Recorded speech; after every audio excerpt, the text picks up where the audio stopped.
নমস্কাৰ এয়া আকাশবাণী গুৱাহাটী ডিব্ৰুগড় সন্ধিয়া 6 বজাৰ বাতৰি পঢ়িছো ভাস্বতী দেৱীয়ে ৰাজ্যৰ সামগ্ৰিক বান পৰিস্থিতি উন্নত হোৱাৰ পৰিপ্ৰেক্ষিতত আজিৰ পৰা ৰাষ্ট্ৰীয় ঘাইপথৰ কাজিৰঙাৰ অংশৰ মাজেৰে লঘু যান-বাহন আৰু বাছৰ চলাচলৰ অনুমতি প্ৰদান কৰা হৈছে অৱশ্যে বাহনৰ গতিৰ ক্ষেত্ৰত নিষেধাজ্ঞা অব্যাহত থাকিব মুখ্যমন্ত্ৰী হিমন্ত বিশ্ব শৰ্মাই সামাজিক মাধ্যমযোগে এই কথা প্ৰকাশ কৰিছে ইপিনে ৰাজ্যৰ বিভিন্ন অঞ্চলত বাঢ়নি পানী হ্ৰাস পাইছে যদিও এতিয়াও ১৭খন জিলাৰ ১,১০০ৰো অধিক গাঁৱৰ বিস্তীৰ্ণ অঞ্চল বানৰ কবলত আছে ৰাজ্যখনত ৫ লাখৰো অধিক লোক এতিয়াও বানৰ ক্ষতিৰ সন্মুখীন হৈ আছে একেদৰে ১১৬টা আশ্ৰয় শিবিৰত ২৪,০০০ৰো অধিক লোকে এতিয়াও আশ্ৰয় লৈ আছে শেহতীয়া তথ্য অনুসৰি বিগত ২৪ ঘণ্টাত ৰাজ্যত বানৰ ফলত ৩জন লোকৰ মৃত্যু হোৱাত এইবাৰৰ বানত মৃত্যু হোৱা লোকৰ সংখ্যা ৯৬লৈ বৃদ্ধি হৈছে কোনো কোনো অঞ্চলত পানী শুকোৱাৰ পাছত জনসাধাৰণৰ নিজ বাসগৃহ অভিমুখে উভতি গৈছে যদিও বানৰ পাছত বিভিন্ন ৰোগৰ আশংকাই দেখা দিছে স্বাস্থ্য আৰু জনস্বাস্থ্য কাৰিকৰী বিভাগে পানী বিশুদ্ধকৰণৰ বাবে ঔষধ তথা বিশুদ্ধ খোৱা পানী ORS আদি বিতৰণ কৰিছে ডিব্ৰুগড় জিলাৰ মৰাণৰ খোৱাং অঞ্চলত বান পৰিস্থিতি কিছু উন্নত হৈছে যদিও ক্ষতিগ্ৰস্ত কেইবাখনো গাঁৱৰ ২ শতাধিক কৃষক পৰিয়ালৰ প্ৰায় ৬০০ বিঘা ভূমিত লগোৱা শাক-পাচলিৰ খেতি বানত জাহ যোৱাৰ ফলত তেওঁলোক অসুবিধাৰ সন্মুখীন হৈছে তদুপৰি পোহনীয়া জীৱ-জন্তুৰ মৃত্যু হোৱাত আৰ্থিক ক্ষেত্ৰত সমস্যাও দেখা দিছে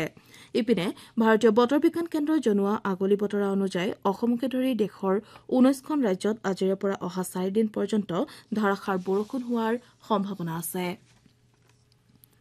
চৰাইদেউ জিলাৰ আয়ুক্ত কাৰ্যালয়ত আজি ৰাজহ মন্ত্ৰী যোগেন মোহনে জিলাখনৰ অনুসূচিত জাতি আৰু অন্যান্য পিছপৰা শ্ৰেণীৰ অন্তৰ্ভুক্ত ৯০গৰাকী হিতাধিকাৰীৰ মাজত স্মাৰ্ট টিভি বিতৰণ কৰে এই অনুষ্ঠানত মন্ত্ৰীগৰাকীয়ে কয় যে সমাজৰ সকলো শ্ৰেণীৰ লোকৰ উন্নয়নৰ লগতে দৰিদ্ৰতা নিৰ্মূলৰ লক্ষ্যৰে ৰাজ্য চৰকাৰে বিভিন্ন জনকল্যাণকামী আঁচনি গ্ৰহণ কৰি আহিছে ইয়াৰ দ্বাৰা সমাজৰ পিছপৰা শ্ৰেণীও যাতে বিকাশৰ ধাৰাত সমানে অংশীদাৰ হ'ব পাৰে তাৰ প্ৰতি লক্ষ্য ৰখা হৈছে বুলি তেওঁ কয় তেওঁ ছাত্ৰ-ছাত্ৰীসকলক স্মাৰ্ট টিভিৰ সদ্ব্যৱহাৰ কৰি বিনোদনৰ লগতে দেশ-বিদেশৰ বা-বাতৰি আৰু জ্ঞান আহৰণ কৰিবলৈ আহ্বান জনায় অনুষ্ঠানত বিধায়ক ধৰ্মেশ্বৰ কোঁৱৰ জিলাখনৰ আয়ুক্ত নিবেদন দাস পাটোৱাৰীৰ উপৰিও জিলা প্ৰশাসনৰ শীৰ্ষ বিষয়াসকল উপস্থিত থাকে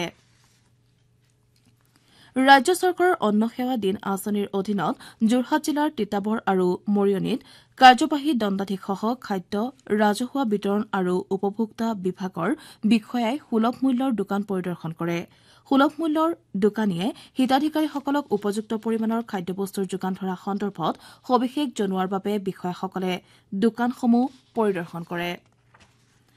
মৰিগাঁও জিলাৰ জাগিৰোডত স্থাপন হ'বলগীয়া টাটাৰ ছেমি কণ্ডাক্টৰ প্ৰকল্পৰ বাবে অসম চৰকাৰে আবণ্টন দিয়া ৫১৭ বিঘাৰো অধিক ভূমিৰ আজি চৰকাৰী নিয়ম অনুসৰি মৰিগাঁও উপ পঞ্জীয়কৰ কাৰ্যালয়ত পঞ্জীয়ন প্ৰক্ৰিয়া সম্পন্ন হয় টাটা ইলেক্ট্ৰনিকছ কৰ্তৃপক্ষৰ এটা উচ্চস্তৰীয় দল মুম্বাইৰ পৰা আহি মৰিগাঁও জিলা আয়ুক্তৰ কাৰ্যালয়ত আলোচনাত মিলিত হোৱাৰ পাছতে ভূমি পঞ্জীয়ন প্ৰক্ৰিয়া সম্পন্ন কৰে দলটোৱে জিলা আয়ুক্ত দেৱাশিষ শৰ্মাসহ উপ পঞ্জীয়কৰ কাৰ্যালয়ত উপস্থিত হয় সাধাৰণ জনজাতীয় ৰাইজৰ সহায় হোৱাকৈ গুৱাহাটীৰ পল্টন বজাৰত নৱীকৃত জনজাতীয় জিৰণী গৃহ এটা আজি মন্ত্ৰী ড ৰণোজ পেগুৱে উদ্বোধন কৰে শিক্ষা চিকিৎসা বাণিজ্যিক আদি কাৰণত গুৱাহাটীলৈ অহা জনজাতীয় লোকসকল এই গৃহৰ জৰিয়তে উপকৃত হ'ব বুলি মন্ত্ৰীগৰাকীয়ে প্ৰকাশ কৰে জিৰণী গৃহটো ভৈয়াম জনজাতি পৰিক্ৰমা বিভাগৰ অনুমোদিত পুঁজিৰে নৱীকৰণ কৰা হৈছে ইপিনে ভৈয়াম জনজাতি পৰিক্ৰমা বিভাগৰ মন্ত্ৰী ড পেগুৱে জনজাতি সংগঠনসমূহৰ সমন্বয়ৰক্ষী সমিতি অসমৰ বিষয়ববীয়াসকলৰ সৈতে এখন বৈঠকত মিলিত হয় সংগঠনৰ বিষয়ববীয়াসকলক জনজাতীয় সমাজখনৰ সামগ্ৰিক উন্নয়নৰ বাবে ৰাজ্য চৰকাৰৰ তৰফৰ পৰা সকলোখিনি সহযোগিতা আগবঢ়োৱা হ'ব বুলি মন্ত্ৰীগৰাকীয়ে আশ্বাস দিয়ে সংগঠনটোৱে উত্থাপন কৰা ট্ৰাইবেল বেল্ট এণ্ড ব্লকৰ ভূমি সংৰক্ষণ জনজাতীয় অঞ্চলৰ বিদ্যালয় স্থাপন স্বায়ত্তশাসিত পৰিষদলৈ সাংবিধানিক মৰ্যাদা প্ৰদান আদি কেইবাটাও বিষয়ত বৈঠকত মিলিত হয় আমাৰ এতিয়াৰ বাতৰি ইমানতেই অন্ত পৰিল